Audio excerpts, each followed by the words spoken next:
Hi, everyone, and welcome to Product Squad and our new live event tonight with Gibson Biddle, who is the former VP of Product at Netflix.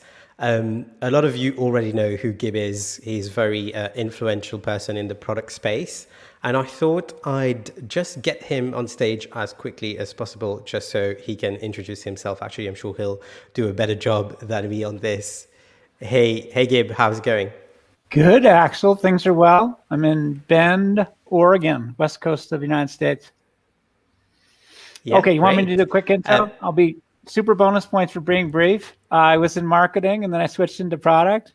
I joined Electronic Arts as a punk kid when it was a punk startup. I learned how to build stuff. I started a kids software startup called Creative Wonders. I sold that to Kevin O'Leary, who's Mr. Wonderful on Shark Tank. And we sold that company to Mattel. And then I did 2 failed startups, boom, boom, right in a row. Then I joined Netflix. That one worked out.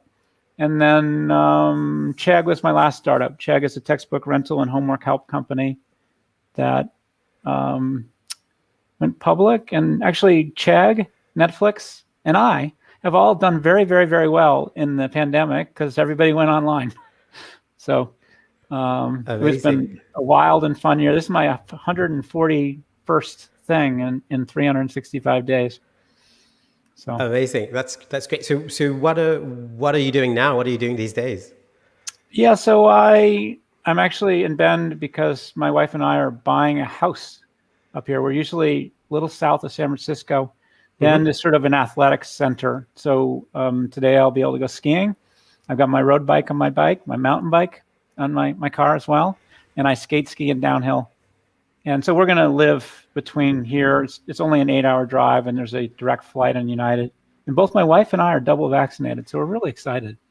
Oh, wow. Lucky you. We've been waiting for this here for a while now. Work stuff. I do lots of talks, workshops, exec events. I am an advisor to multiple companies and board member. And I've been doing a lot of writing. I've been learning to write, and I think I'm actually getting pretty good at it. Amazing. Sounds great. Have you found that COVID somehow has afforded you more time to write and produce content and things like that? I've seen you've recently launched your Substack and newsletter. How's that been going? Good. I mean, so I actually was in London like March 5th. I did a live event in Dublin a year ago. And then my wife's a physician. She said, "Gib, you have to come home. They're going to shut down European travel." So I went home. And then the next 3 weeks, I just thought about, okay, what will my year look like if it's all virtual? I'm kind of a feedback freak. So I got a Net Promoter survey for everything. I'll get it for this session as well. And I spent the first couple of months trying to figure out how to create a virtual experience that was as good as an in-person one. And I was able to do that. You know, and I use my NPS as a proxy, but I do this integration of Google Slides and Slido, and the whole thing is how do you engage an audience? I guess we'll see a lot of some of this tonight, right? Yeah, I hope so. Like, yeah, why don't you put up that special link so they can start? Yeah, I'll do that. Clicking on stuff. Amazing. So Gib has prepared little content page for us there on gibsonbiddle.com/product squad. So if you head there, you'll see all the relevant content to tonight's session, including a link to a Slido where you'll be able to ask any questions you might have. And then we'll take some of these questions as they come through. And we'll also have a Q&A session later with Alexia and Olivier, who we might bring on stage earlier. Wait, who are these two people? I want to meet Alexia. You want to meet them? Okay, so here they are. Hi, Olivier. Hi, Alexia. Hi. Hi, everyone. Okay, Alexia's in Paris, and Olivier goes back and forth between India and Paris. Is that correct? Yeah. And Olivier is a starter and a builder. And Alexia is a builder, right? Yeah, right. Cool. What else do you want us to know about you, Olivier? I warned Axel that sometimes I just take over. Sure. Tell us more about you, Sure. So yeah, I've been doing product work for 10 years with 3 chapters. Basically, I started as a developer, full stack developer, like 10 years ago. Then I became a designer, UX designer, and then I became a product manager. And more recently, I'm also advising companies and doing mentoring and exploring a few ideas about my next startup. So you're eng, design, product management. You're a triple threat. Is that right? Yeah, exactly. Okay. And you're a starter, a builder. Okay. What do you got, Alexia? What do you got? Well, I've been working in product management for, I guess, 10 or 15 years. So I've been working in innovation department, like building services from scratch, but also leading like product organization with 80 people. So I kind of being able to do both. And nowadays I'm working with the French government. I'm coaching teams that are working on small projects that has impact. It's very interesting. Got it. So coaching and consulting, are those similar words? Yeah. We can say that. Yeah. Okay, and then Olivia, you're looking for your next great idea. Is that right? Exactly. Yeah. Cool. What about you, Axel? I'm just hosting these things, man. Okay, you go back to hosting. Go for it. Try to rein us in. I just wanted. I was dying to meet. No. That's great. This is our engagement experiment tonight. So I'm quite interested in seeing how this pans out when I look at the metrics later. So that's a good experiment. So a few things today I wanted to talk about actually. One of your favorite topics is product strategy, right? True.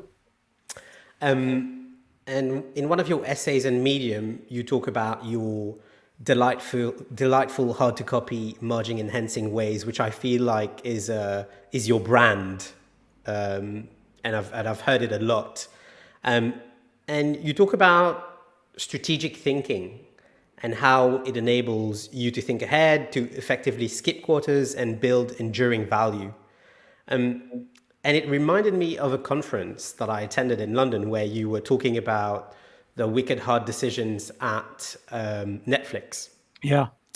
And you talked about, and this really kind of like stuck with me, you talked about that your theory was that a lot of people think that making great decisions is about strategic genius. And you believe that's not true. And I thought that was really interesting.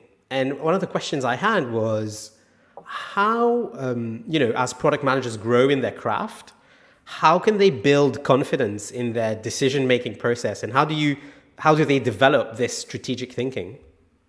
Yeah. So maybe we'll play a little bit. So there's two things. This model of delighting customers in hard to copy, margin enhancing ways. That's one thing.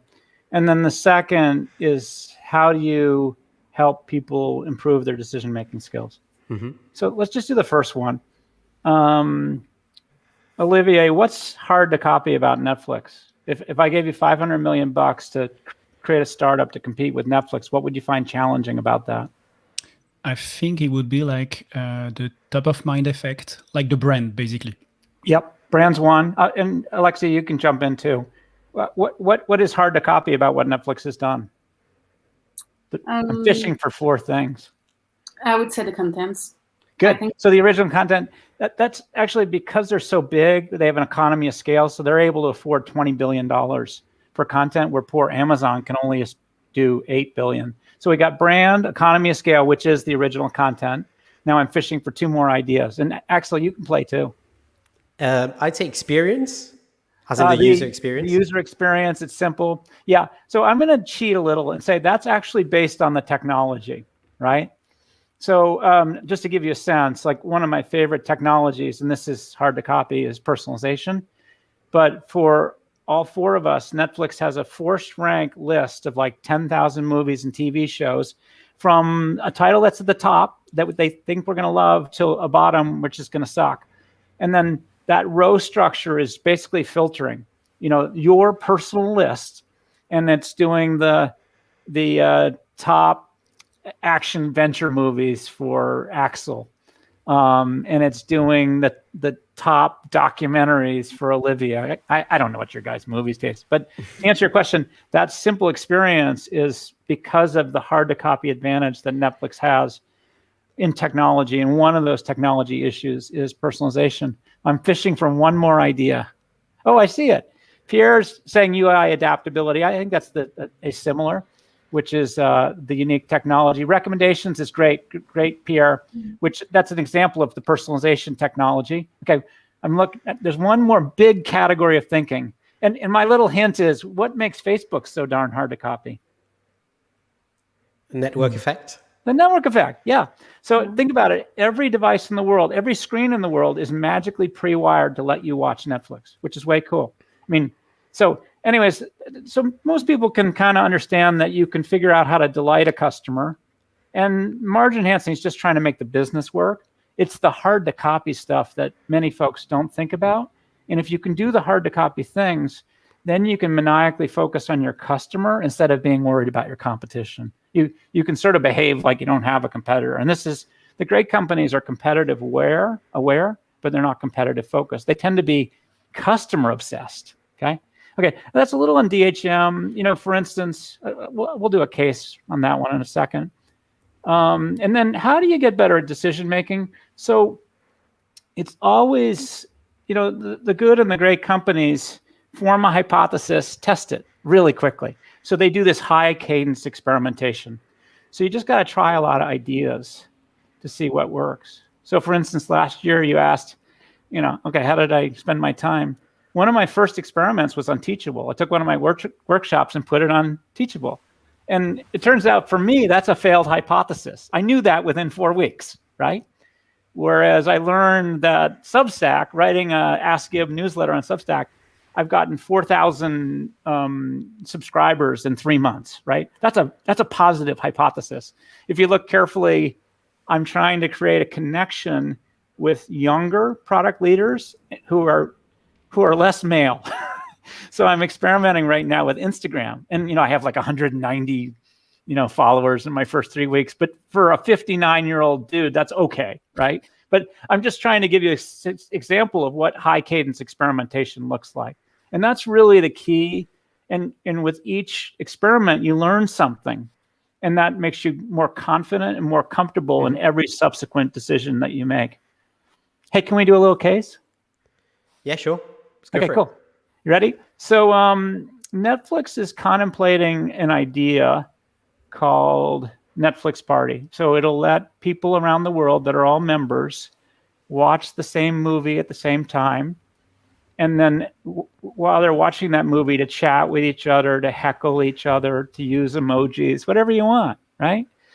And so if you think about the opportunity to delight customers in hard to copy, margin enhancing ways, create profit, is this a good or a bad idea? I mean, what's your initial intuition on this, Alexia? Do you think this is you could say it's a good idea, it's a bad idea, or I'm not sure. Those are your three choices. I would say it's worth a try. With the COVID situation, I think it's definitely worth a try. So yeah, let's say that it's positive. Good. Where are you on this one, Olivier? Yeah, I guess I would experiment it, but I would experiment. Yeah, I would make an experiment even if I have my doubts about it. And why do you have doubts, Olivier? Because I think it's not a simple experience, because it's basically Netflix is all about watching what you want to watch at the time you want to watch, and here you are in a live situation, so you have to commit at the same time with several people, etc. So basically, it's anything but simple, and so it could look like a very good idea in the current situation, but I'm really not sure it will replace, for example, seeing a movie with friends and with beer or I don't know what, or popcorn. And so I'm not sure it would stay on. Yeah, so but I would experiment it. And Axel, can people chat and let us know what they think if this is a good or a bad idea? Axel, what's your thinking on this? I'm really trying to make you work. You have to produce. I guess no, that's absolutely fine. Actually, I guess I'm not sure about people wanting to watch the same thing at the same time. This is the first thing I'm thinking is, I don't know that I watch the same thing as my friends do. So I would try and investigate whether there's a really interesting conversation going on here. So let me give you a couple more data points. By the way, Amazon launched this. Hulu, which is in the United States, launched this. Disney Plus, which is growing in the world, launched this as well. Does that make you feel better or worse about the idea? Worse, I guess. Because it means tell me more, Olivier. Go ahead. Because then it's then not hard to copy because everyone has already. Correct. So it's not, there is no differentiation. Yes, and Olivier said, by definition, and I never used to copy. It's so cool. Okay, so I'm going to pick up on an issue that the commenter, I saw your comment quickly. Axel, Olivier, they all said a similar thing. So Netflix, we were trying to build this experience. The brand promise was movie enjoyment made easy. We were trying to create that simple experience. And I saw it in the thread of the conversation, which is when you go to watch a movie, sometimes you just want to watch the movie, right? You don't want to be chatting and heckling, et cetera. And then another thing that came up, it is hard to agree on what movie to watch together and at what time, which is why Netflix gives you like 3 simultaneous streams. Like Kristen, my wife, is watching with me, and Britt, my 23-year-old daughter, is watching this, and Kelsey, my 20. Like it's trying to make it easy, and it's not easy to agree. So anyways, if we follow this one through, my hypothesis is it won't delight enough customers for all these reasons. It's not hard to copy. And then in order to be margin enhancing, there's really only 2 ways an idea like this will help build the business, is if enough customers use it and rave about it, so they tell their friends, and that brings more customers on, or a significant percentage of members are using it, and because they're using it, they're a little less likely to cancel at the end of a month, okay? So I'll just give you a little bit of history. Netflix has failed repeatedly on social. Like, we created this feature where you get movie ideas from your friends. It turns out your friends' movie tastes suck. That's the real problem, okay? We thought we could fix that with algorithms. We couldn't. And then there's another problem. You actually don't want your friends to know everything you're watching. Like last night, I was watching Cake Boss. I was binge watching on Cake. And I see a comment, how private are your Netflix choices? They're very private, but you don't want everybody to know what you watched last night. And that's really why socials failed at Netflix, and in the context of movies, social has not been successful. Of course, it's wonderfully successful in music. And a lot of things that Facebook does is enabled by that social. Anyways, I'm just trying to bring to life the idea of having a strategy where you're delighting customers in these hard to copy, margin enhancing ways. And Netflix hasn't even bothered to try this, because based on that social history, they know that less than 5% will use it. And that's not enough to improve retention. Like, you need 15 or 20% of folks to use it to have a chance of, really making them stick because of that. And if it's less than 5%, you're not going to hear people raving about this idea. And so I just love the discipline of Netflix not doing this. I mean, Olivier pointed this out. If you create a product with all these little features, it's now like a Swiss Army knife where there's like 12 blades and you're not sure what to do. So think about the discipline required in saying no to all these ideas to create that simple experience where Olivier can just fade into his couch and watch Paul Blart Mall Cop 2, which is the ultimate leave your brains at the door comedy. You with me, Olivier? Completely. Hey, Alexia, what's your favorite? What's a favorite movie or TV show for you? Oof, let's say, I would say House of Cards, but it's quite easy. But yeah, that's cool. No, it's all good choices. Do you happen to like Breaking Bad? No. You don't like it? No. Do you like The Mandalorian? Wow. Sorry? Do you like The Mandalorian? Yeah. It's a Disney Plus. You do? Okay. Yeah. Well, I'm really trying to understand everybody's movie taste. Okay, so Axel, I think I answered both of your questions. I talked about delighting and hard to copy margin weight, and then high cadence decision making to make better decisions. It's not strategic genius. Yep. Thanks for that. That was super interesting. And this actually brings me to another question I had. Actually, we talked about Olivier mentioned experimenting, and I also said, I tried to find out about these things before kind of figuring out whether it's the right thing to do or not. And in that talk where I saw you initially, you talked about customer science as a discipline at Netflix. Yep. Can you explain what customer science was at Netflix and how it enabled product decisioning? Sure. So I call it consumer science. It's trying to develop consumer insight really through 4 sources. We've actually talked about quite a few of them already. So you actually have 4 sources of data, whether you're a consumer company or enterprise company. So you have existing data. So, what are people doing today or not? Like, what % of Instagram users actually post a story? That's existing data. And then you have qualitative. So you can talk to people in focus groups. You can do ethnography. You can do usability. That's qualitative. And then you have survey. So we'll do a survey at the end of this, asking people what they think. And then the big dog is A/B testing. And that's the cool one for me. So if Netflix were really curious about this Netflix party feature, they might put 100,000 people into a test cell with that experience of Netflix party.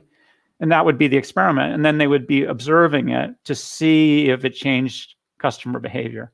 At the end of the day, they want to see if the people who have Netflix party, are they less likely to cancel? And of course, the prediction is no, it won't change their behavior. But it's those 4 sources of data, existing data, qualitative, the focus group stuff, survey, and then the big dog A/B test that help you to form.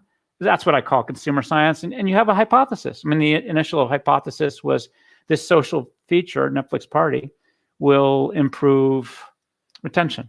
And then, my anticipation is that's a failed hypothesis. By the way, even in the failure, you've learned a lot. Like just in this conversation, I got good consumer insight, qualitative, about why people might not like that. Because they just want to fade into the movie, right? Yeah. Anyways, so for me, that's consumer science. And the cool thing, it's really consumer science, just a different way of saying the experimental method. Form a hypothesis, use multiple sources of data to learn and experiment, look at the results, and then make a judgment about whether to do it or not. And that's the fascinating thing. Despite all the math, I mean, I'll give you a simple one. Despite all the math. Okay, so Netflix, it has a 1-month free trial. At the end of a month, you decide whether you're going to cancel or stay with the service. And there's one little issue, which is Netflix doesn't remind you on day 28 that your free month is about to end. And a bright product leader said, okay, we'll send an email, we'll send a text message, your homepage will be personalized. Your first month is about to end, okay? And that's a free trial reminder. He tested this. And in that test group, what do you think happened to the first month cancel rate when people were reminded to cancel? Like, what do you think happened? It get higher. Yeah, more people cancel, right? Like, it's a reminder to cancel. So the interesting thing is that P1 retention, the number of folks who, usually 90% of people continue with the service.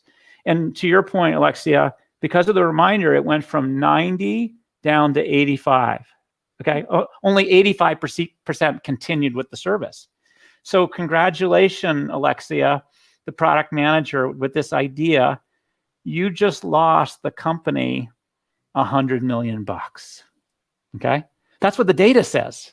Okay, why might you do this despite the fact that you're losing $100 million? What would be the argument for doing this? Maybe because people could feel attached to the, when they realize that actually they are paying for the subscription. Yep. Now at this moment, they're going to unsubscribe, and maybe their feelings about Netflix will be harsher than if they've been. This whole idea of feelings, Ahmed, in the old days, companies used to make it impossible to quit. Netflix is making it easier to quit. And that creates a relationship of trust, okay? Olivier, which hard-to-copy advantage is this idea improving? I would say the delightful part and the retention will be better. Okay, because so you got it. Okay, so there's two things. Yes, of course it's delightful. This is a really neat thing to do. And Alex, I saw Alex in the audience. He was saying it's all about trust. And trust is all about which hard-to-copy advantage. Which one? You only have four choices. Brand, right? Brand, so you're delighting. You're building a hard-to-copy advantage. And all the math says you're going to lose $100 million, right? And the human judgment, Tom Willerer, the product manager, decided to do this. He thought losing $100 million was worth building an even stronger hard-to-copy brand and doing the right thing. It was cheap, to his point of view, for the cost of ethics and doing the right thing to lose $100 million. And by the way, A/B tests don't tell you everything. That person, those people who canceled, they might have been like, oh my God, this company is amazing. And they came back 6 months later and they stayed with the service forever. Like, you can't measure that. And that's why you have to have these conversations, even when you're staring at the data that says you're going to lose $100 million. Netflix really did this. They do a free trial reminder at the end of the month. It's way cool. And okay, I guess that was my little consumer science deal thing for you. That was great. Thank you. And I guess you using this example, you're also saying that, Netflix is playing the longer term game, right? Yeah, and this isn't fair as well. Like Olivier he's a starter. He starts with young companies. Today, Netflix can afford to lose $100 million. Okay, as a startup, it couldn't. Another little trick question that I play here. Like all of us as product leaders, we feel like every decision we make is a big deal. And so I have this notion of, is the decision high stakes or low stakes? So Alexia, for Netflix, is losing $100 million high stakes or low stakes? It depends on the stage of the company, but I would say that. So Netflix is doing about 10 billion revenue today. Yeah, so today I would say it's a low stake. Good. And Olivier, for a punk startup, how would you feel about losing $100 million? I guess it wouldn't cost me 100 million, but let's imagine. I think I would feel very harshly about it. Yeah, you would feel very bad. Yes. Yeah. And there's one other thing on decision making, which is the decision reversible or not? So in this case, if you chose to do the free trial reminder at the end of the month, a month later you could switch. You could switch back. It's reversible. And by definition, if it's easy to switch, it's a low stakes decision. So I got married a long time ago, and my friends I was nervous, and they said, hey, Gib, don't worry about it. If it doesn't work out, you can get divorced. It's reversible, right? So I've now been married 30 years, same person, so it worked out. But my point is, in decision making, all of us think that these decisions are really a big deal. And, like 70% of the time, they're actually low stakes from a magnitude, or they're low stakes because they're so easy to reverse. Looks like an interesting question there, huh, Alex? Yeah, so I brought this up. Eric is basically asking whether, you talked about consumer science. Yeah. He was asking whether exploratory research is part of it, and whether it's something you'd only do at the beginning, or it's the kind of practice that you would do throughout the company's lifetime. Yeah, it depends. But for any product leader, I mean, the question comes up a lot, especially with enterprise-focused product leaders where it's a challenge to do A/B testing. I always remind people they have 4 sources of data, right? And to Eric's question, Things tend to start with a hypothesis. So I'll give you one. I have no freaking clue on this one. Netflix is all about binge watching, right? What if Netflix actually released a new episode every week? Which a lot of folks do. And they might do that to build more of a cultural phenomenon where people are all at lunch or at the water cooler or on Zoom during COVID. And they're just talking about, the fact that whatever episode 8 of The Mandalorian came out last night. Okay. That's a hypothesis. So, how might you explore it? And to Eric's question, you might spend time talking to people, don't really understand why they're so into binge watching. How would they feel about it being delayed by a week? You'd start a conversation with that, qualitative.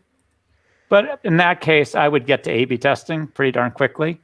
And by the way, it's really hard to change customer behavior, and finding a metric to discover if that's a good or a bad idea is really tricky. And at the end of the day, trying to figure out, get real consumer insight about people, about humans, is really hard. We are very hard to understand. We make all sorts of weird decisions. Welcome to being human. Who would have thunk that you could create that an online experience using Google Slides and Slido and Zoom or StreamYard could be equal to an in-person experience? Like, that was a year ago, I would have said, I'm not sure. But now I've sort of learned that it's all about engagement, and those are engagement tactics to bring the audience into the conversation. Eric, thank you for your comment and question.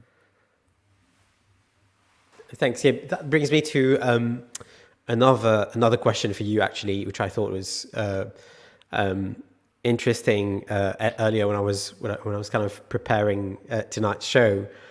You talk about when you were at Netflix, you say that half of the time you got things wrong.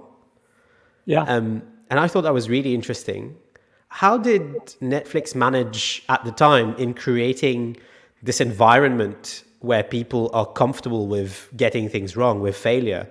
And what was your role as a product leader in creating this environment? Yeah. Okay. So I stopped working full-time a few years ago, and I had time to think, which is really an interesting thing to do. So the cool thing for me is when I'm working with different companies, I'm fundamentally trying to get 3 things kind of right.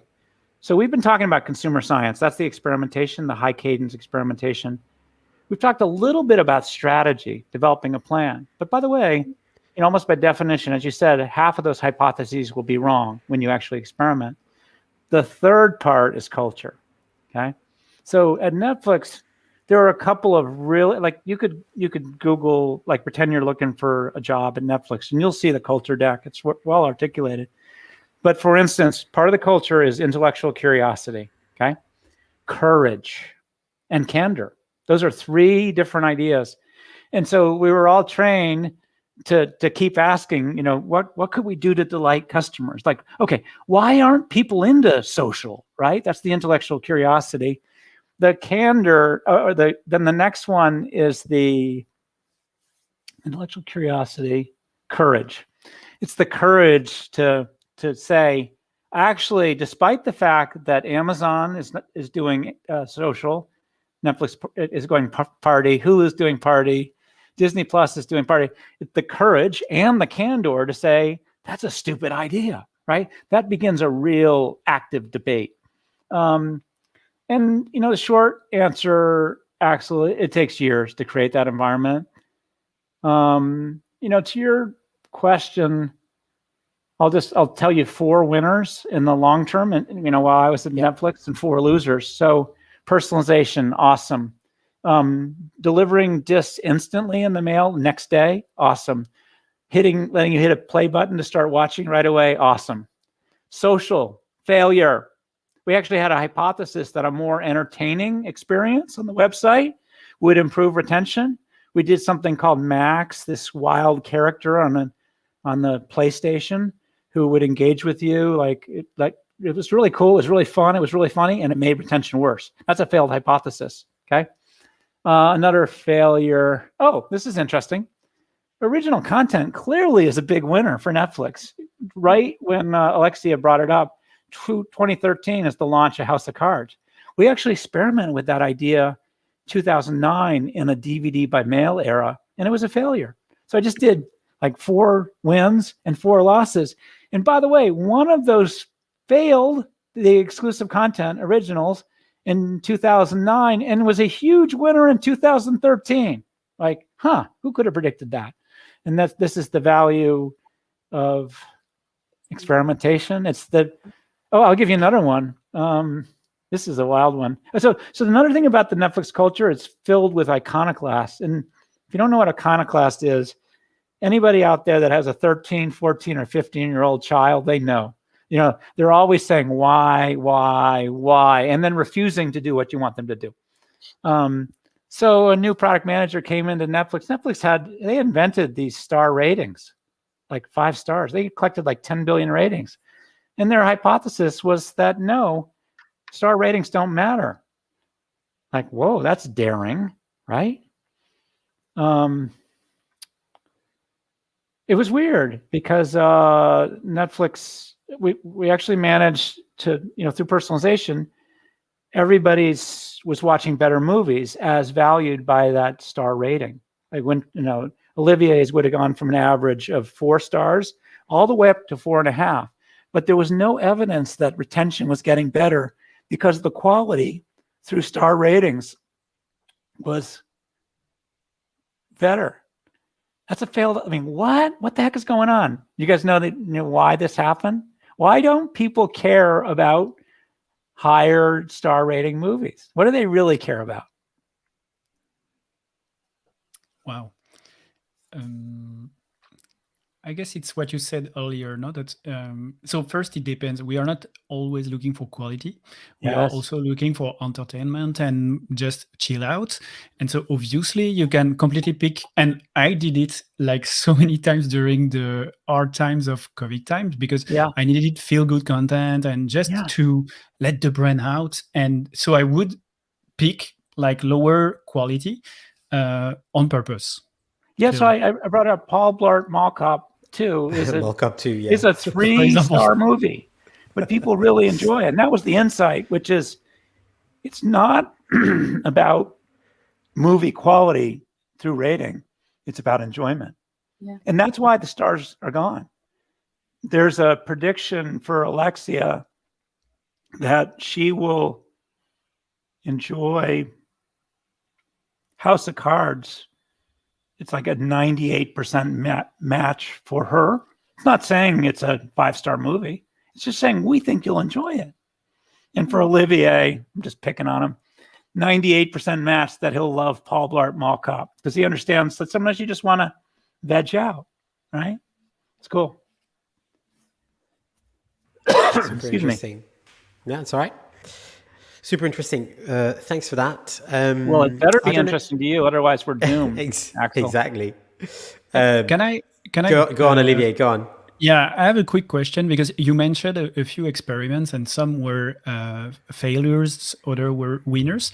And one was a failure and then became a winner, being the original content. And so one question I had is how often do you revisit some of the past experiments? Because I tend to think that what I witness in some companies is that whenever we have a learning, we don't actually take into account that it can fade, that the situation can change around us, etc., etc. So what is your thinking on that? Well, so Alexia sort of brought it up. When we did the Netflix party case, the first thing she said was, gosh, times are different because of COVID. People really might enjoy a social experience today, so my first thing is, what, if anything, has changed where we had a negative result then and a positive result now? Now, in that case, it didn't work out. To your question, exclusive content in a DVD era, it did fail. But exclusive content in a streaming era, worked, and I'll just explain why. Before Netflix became a streaming company, it was about 80% of the DVDs were movies and only 20% were TV, episodic TV. And then by 2015, it was actually a flip. Netflix had about 20% movie and 80% episodic TV. I think today it's more balanced, 50-50. So think about this from an investment point of view. When Netflix made its initial investment in House of Cards for $100 million, they were creating these characters in a beginning of a storyline that Alexia could fall in love with, and then that could go on for 6 seasons. Okay, that's like the equivalent of House of Cards. If it was a sequel, that would be like House of Cards 100. And movies can't do that. You never watch Rocky 100, right? I mean, there's Rocky 8, but you can't go all the way up to 100. So when an investment point of view, there's a large initial investment in starting the first season. And then over time, you know, Bethany's creates the relationship with the House of Cards characters. And it actually requires less investment. It's just a lot more economically friendly. And then the other thing that happened for Netflix, it had this huge economy of scale. When it had 200 million members, you can afford to make the $500 million investment in House of Stranger Things, which is what they did. Where DVD era, Netflix, you know, in 2005, we only had 1 or 2 million members, right? So I'm just pointing out that if you retest a hypothesis, you want to be conscious of what might have changed, where something that failed before will succeed in the future, which is cool. I mean, I already mentioned that consumer insight and consumer science is really hard. You know, predicting humans' behavior is very hard. Yeah, and I guess if you've got these insights, right, some of the insights you have and you use kind of have some form of like a half-life, some form of decay over time. You can't just like do this piece of research today, get this insight, and then use it as valid throughout, you know, all eternity kind of thing. Cool. Hey, Axel, can we do a little career hacking? Yeah, sure. Let's do it. I was going to suggest it, actually. Yeah. So we got the point that product is, you have to engage in this experimental process to figure out what works or doesn't. And my theory is that we're all products. Like the most important product is us. I mean, I'm a product. And so you have to embrace this sort of experimental method in your career. We did put the link for my Instagram page. The only reason I put that there is at the top in the highlights on my profile page, I did a little story for interviewing product leaders. And I just want to have a little fun for a second with Olivier. So Olivier, I already found out a lot about you because I'm always trying to understand as a product leader as a starter, which is something from scratch, or a builder, helps scale stuff up, or a huge company, super scaler. And I actually learned that both Olivier and Alexia you're both builders, and it sounds like, Olivier, you're more of a starter. So then my next questions are, I look for these 6 skills in product leaders. They are technical, do you work well with engineers? They're management, can you get people working together to build stuff? Creative skills, listen carefully, because I'm going to ask what are your top 2 or so. The next one would be, excuse me, my computer's going crazy in the background. I better shush it up. The next one would be business. Do you know how to fundamentally create value for shareholders? Marketing, packaging, and positioning ideas. Olivier, you already told me you have design skills, which is way cool. In fact, I'm going to guess your skills in a second. Design. And then this last thing is consumer science. We've been talking a lot about that. Oh, you're awesome. I think you want to go, you were going left is good. Go left. Yeah, that's it. So my friend is pulling up the list earlier in this little series. That's a stage. I know what you're trying to do. I'm trying to pull up the list: technical, management, creative, business, marketing, design, and consumer science. So here's my guess of you, Olivier. You're very strong in engineering and very strong in design. Did I get you? Yeah, I guess. And then consumer science, I think. Oh, good. Like So those are your top discovery. 3 skills. That's awesome. Yeah. All I try to do is figure out somebody's superpowers. And honestly, I don't care about things that you're weak in. That is the list. You're awesome, Axel. Okay, Alexia, what are your top 2 or 3 skills on that list? First will be management. I'm really good at making people collaborate. Yeah. And after, I would say marketing and business. Cool. So I've learned so much about you already, right? And so now I want to understand your skills. I'm going a couple to the right now to leadership skills, Axel. So I'm pulling it up. Awesome.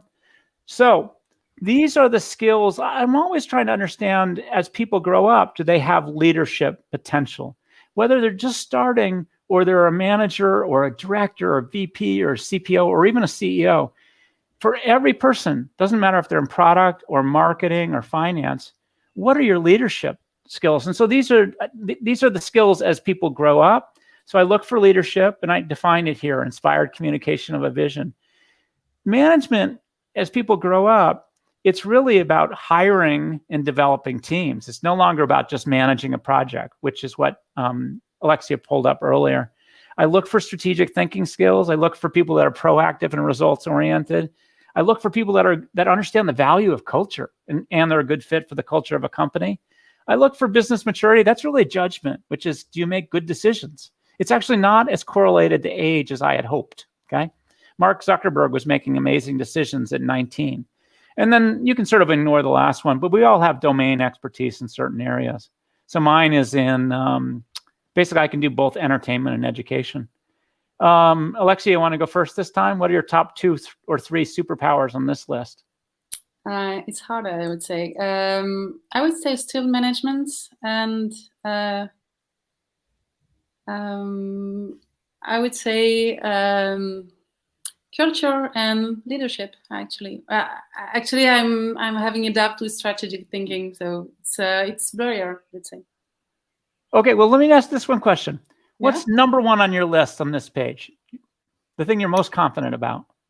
Management. I'm really people-oriented. Yeah, you're very consistent as well, right? I get it. It's cool. Okay, Olivier, what are your top 2 or 3 superpowers on this list? I would say, I think leadership, strategic thinking, and culture.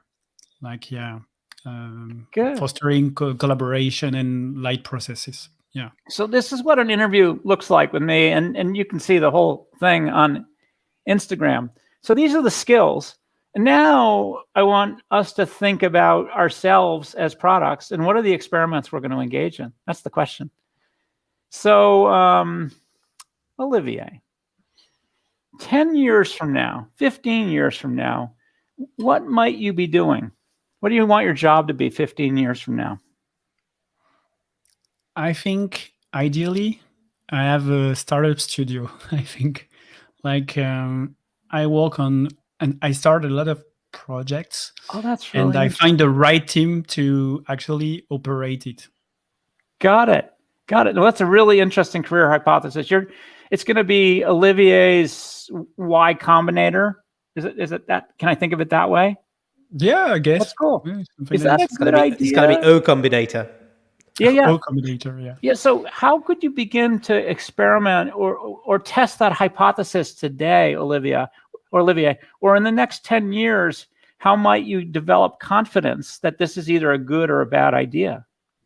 Yeah, actually, I thought a little bit about this, and I started with the idea of doing advisory, consulting, etc., to actually try many domains and try to build a playbook. Yeah. I'm starting my first company right now, so to actually build a product from the ground, and that's the way I'm doing it. And at so least you're already experimenting with the idea, right? Which is way cool. Okay. Do you have a hypothesis, Alexia, about your career? I'm purposely going pretty far into the future because honestly, in the long term, anything is possible. And most of us, we worry about this year or the next. But if I force you to think 10 or 15 years out, these striking hypotheses come out? Go ahead, Alexia. Actually, I have no clue, really. I think that it might be around people because it's really the thing that I'm always curious about. Yes. But I guess that actually I'm already investing and learning new way of working, new way of collaborating. So I'm going to give you a crazy hypothesis. What if 10 or 15 years from now, you were the chief people officer at a company? Why not? Oh, yeah, exactly. Okay, so how could you begin to experiment with that hypothesis tomorrow? Maybe working more with the HR departments or on coaching. Go have lunch tomorrow with a chief people officer. Find out what they do. How do they do it? Do they like the job? What is the job? What are the skills that I need to develop in the next 5 years so I can do that in 10 years, right? So this is how I think about career hacking. You form a hypothesis, and then you find ways to experiment. And it doesn't mean you have to stop work. Like, sometimes it's easy as having lunch with a person to ask them, or taking a workshop in some new thing you're interested in, or joining a startup on Saturdays. Okay. Anyways, so these are some of the concepts of career hacking. On that special page that we built for y'all, I put a link to an article I wrote called Hacking Your Product Leader Career. It's on Medium. It's got an NPS of like 82. Anything above 70 is world-class. 80 or above is, I call it dance on rooftops. It's very good. A 50 NPS is considered good or very good. Anyways, I'm just giving you a light introduction to how you think about these ideas, and then nicely encouraging you to read that stuff. And then Instagram, Instagram is a different platform. So I've just been experimenting with these little one-screen kind of summaries that Axel was sharing with you. If not obvious, my current experiment is with Instagram. I mean, it's really been fun because they're honestly, I feel like the audience there is like 3/4 women, whereas on Twitter, it's like 80% men. I can see Olivia nodding his head. Yeah. Totally. And the other thing that's funny is Instagram is a lot younger, which I appreciate. I'm trying my best to stay relevant. My 23-year-old daughter, Britt, she has 800 followers. I'm about 200. And I'm like, within a month, Britt, I'm going to pass you. So she's, of course she's like, Dad, you have this stupid, goofy dad brand and your dad jokes. And this is the kind of abuse I have to take from my iconoclastic 23-year-old daughter. Okay. Is it time to answer some questions, Axel? Yeah, I think Alexia has one, and then we'll take some from the audience as well. Yeah. Yeah, because actually I read your article about the product skills grid several months ago, and I find it so powerful. So thanks for that. And I was wondering, how do you foresee the future of the product manager role? Do you think that it's going to evolve in the 10, 15 years coming? Yeah, so I have a couple of theories, okay? Yeah. So my dad worked for one company for 25 years, right? My average tenure in a role was 3 to 5 years. If you just look at the trend, we're actually, a generation from now, we're going to do multiple jobs at the same time. And I'm actually experimenting with that right now. Like, I was the 3-day-a-week product leader for NerdWallet, right? And that was just 3 days a week. And then on Mondays and Fridays, I could be a speaker, right? Or I could teach at Stanford. I had multiple jobs at the same time. So I think over the next generation, that's the way things are going. I mean, we've seen it with COVID. Like, when you don't have to go to the same workplace every day, like, oh my God, interviewing for jobs has never been easier. Like, you don't even have to pretend that you're going to the dentist, right, in order to interview with another company, right? It's hysterical. Anyways, so that's one trend. And then the other trend, okay, I believe it's easier to build stuff every year. And so our skills as builders it'll be less important. So our skills in terms of developing hypotheses and testing them and developing the consumer insight is going to get more and more important. And the hard part of the job, and the part that you love, Alexia, of getting people working together, in efficient ways, that's going to get easier and better, faster and easier. And it's going to drive us as product leaders to more of the strategy, more of the developing the consumer insight. That would be my prediction over the next 10 or 20 years. And that's certainly the way I felt it. Like, I didn't know what consumer science was 15 years ago or 20 years ago. Like, when I went to business school, we would do surveys. Like, oh my God, like, why would you do a survey? Why don't you just put something out and see if it works, right? Anyways, it's my story. I'm sticking with it. No, okay. Thanks for that. We got a question from Mehdi here. Yeah. Mehdi's a good friend of Product Squad. So let's see. He's saying, on testing new pricing models when trying to increase revenue, is there a risk annoying your most loyal users and sending them to your competitors? I'm not a pricing expert. If you look at the Ask Gib thing, there's like 100 upvotes on a pricing question. I've chosen not to answer it yet. The main thing that I have learned is pricing, like everything, you just got to test it.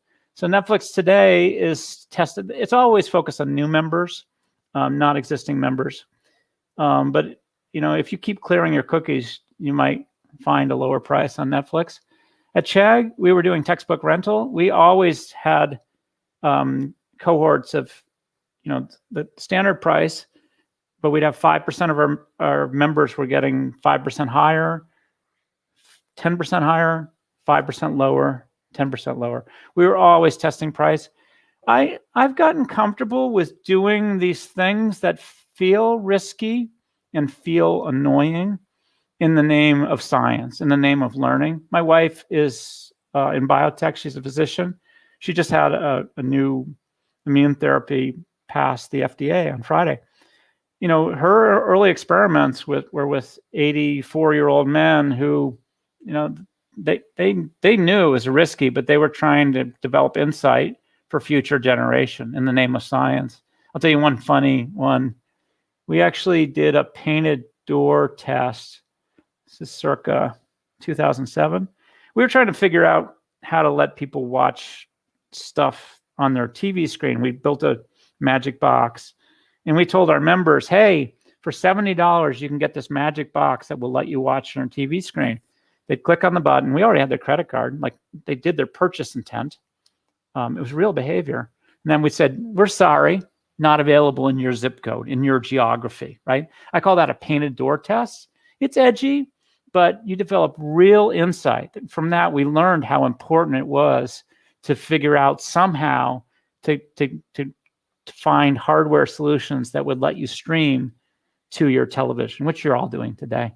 So the benefit in the name of science and learning of that edgy test is huge. And I feel like that's the same with Mehdi's question about pricing. The insight outweighs the annoyance. Brilliant. Okay. Thanks for that. Can you read Eric's question to me, Axel? Yeah, I can do that. Gib, if one plans to found a company without having had on-the-job product experience, what are the absolute crucial product lessons, skills, or experiences that would help founders? Okay, great question. Starters are different people, okay? So I'm not a starter. And if you want to learn about this, I wrote an Ask Gib article on it. I am uncomfortable with the ambiguity of the beginning and the level of risk. So I look for startups with a proof of concept that are ready to scale, and then I scale them. So to Eric's question, if you're a starter, and Olivier is a starter, honestly, there's only 3 things you have to figure out. Do I have an idea that I am so compelled by that I'm going to maniacally focus on this idea and make it happen? That's test number 1. Test number 2, am I so passionate about this idea that I can talk some friends into building it with me? Test number 3, can I have the level of confidence where I will ask friends and family for money? And if you can answer all 3 of those questions passionately, I don't really care what your previous job experience is, because you're a freak, you're a starter. It's awesome, okay? You're willing to take on that level of risk. You have the maniacal focus on a problem, the passion for an idea to make it happen. This is why a lot of the starters are quite young, right? And in fact, they're like Mark Zuckerberg. He was not the first social network, right? There was MySpace and Friendster. He was not the first mover, but he was passionate about the idea and then figured out the tools and technology of how to scale it because he was only 19. Same story for Bill Gates, right? Yeah. Alexia, maybe you can give, I was trying to think of some, similar stories for women entrepreneurs. Okay. You want to go with, new question from Tiffen, and then we're coming to a close as well. 10-4. What's the best trick or practice you've learned at Netflix that you applied to your other jobs or even your private life? You're sort of hearing it in building products, in your life, in your career. It's all about experimentation. So develop a hypothesis and then find any number of ways to begin to explore and test that hypothesis, and engage in high cadence learning and experimentation. My last 5 years have been just hacking. I thought I wanted to be a Stanford professor, and then it turned out I really didn't like it. It required that I was always home in Palo Alto. I couldn't travel. And then I discovered I could teach outside the classroom the way I'm doing now, and that was all by a hypothesis and then a failed experiment. I mean, I was good at it, but I just didn't love it the way I love the things that I've been doing over the last couple of years. And then you're seeing I'm beginning to experiment with writing. Like, wow, I actually think writing is a way that I can participate in a highly leveraged way. So, if I can get hundreds of thousands of people reading my stuff, then maybe I can help a lot of people at scale, as opposed to having one-on-one conversations, which I love that. I really love humans as much as I make like I don't. But it's not highly leveraged, whereas writing is really leveraged. So that's one of my theories that I'm experimenting right now. Cool. That's really cool. Olivier, have you got a question for Gib before we wrap up? Let me think. I think in your usual triad in product strategy, being hard to copy, delightful, and margin enhancer initiatives, I found in my own experience that the delightfulness was the most difficult to prove. And you already gave an example with the cancellation reminder. Yeah. But how would you help leaders in the same situation to prove to the leadership team that it's something to be taken seriously? Yeah. So by the way, Axel, can you pull out the QR code so we can blast it up at the end, as well as the link for the SurveyMonkey link? You with me? Yeah, can do that. Yeah. Anyways, Olivia, the question is in delighting and hard to copy and margin, the hardest thing to prove is the delight. So the first half of my career, I was about satisfying customers, and then I just stepped it up to delight. It really sets a high goal, and frankly, it's really hard to do. And that's just developing the consumer insight. Like my first 2 years at Netflix, it didn't matter what we did on the website. It just did not matter. The most important thing was we figured out how to get the DVD into their mailbox the next day. Okay. That was it. Just that one simple idea. So I agree with you. It's really hard to find these things that delight and then prove it out. I always just come back to the 4 sources of data. Can I, in qualitative, get a little bit of beginning of a hypothesis? Can I ask folks in survey what might delight them? Is there a trend in the existing data? Actually, in that next day delivery of DVDs, we noticed that when we put a hub in Hawaii, the Hawaii customers were super happy. And that gave us the clue. It was all about next day delivery. When we put a hub in Hawaii, all the customers in Hawaii got the next day. That was a happy accident, right? And then the big dog was A/B testing. So we were actually able to create an experience where a subset of customers got their disc the next day in the mail, and it improved retention. Like, oh, okay, we're going to go from 20 hubs in the United States for DVD by mail delivery to 100 hubs. It's worth that level of investment. Anyways, it always comes back to you got 4 sources of data, and just look for a clue in one of them. Okay, can we nicely ask for feedback, Axel? Yeah, sure. So at the end of everything I do, it's always the same. This is my 687th survey link. I'd love your feedback. So there's a link on that special page for you. I can't remember the language, but it says something like, click here to give feedback on this event. And it'll ask 3 questions. The first is, on a scale of 0 to 10, where 0 sucks and 10 is great, how would you evaluate this experience that you've had? And then the second question will be, tell us one thing that you liked about this experience. And then the third question will be, what would make it better?